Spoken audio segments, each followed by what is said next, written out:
নমস্কার, আমি রাজ। আপনারা দেখছেন খবর 24 ঘন্টা।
এসডিও অফিসের সামনে যেভাবে আমাদের কার্যকর্তাকে হেনস্থা করা হয়েছে তার আমরা বিরোধিতা করছি।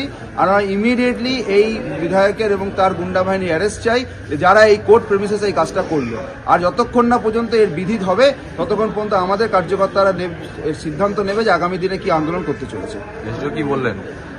এসডিও বলেছেন, আমরা এসডিওর সঙ্গে আলোচনায় খুশি হইনি। আমরা বলেছি 48 ঘন্টার মধ্যে যদি ব্যবস্থা না হয় তাহলে আমরা বৃহত্তর আন্দোলনে যাব। যেভাবে আমাদের মহিলা কার্যকর্তা এবং আমাদের কার্যকর্তাদেরকে মারা হয়েছে, যেভাবে ফর্ম 7 ছেড়া হয়েছে, আমাদের গণতান্ত্রিক প্রক্রিয়াকে ব্যাহত করা হয়েছে, তার বিরুদ্ধে আমরা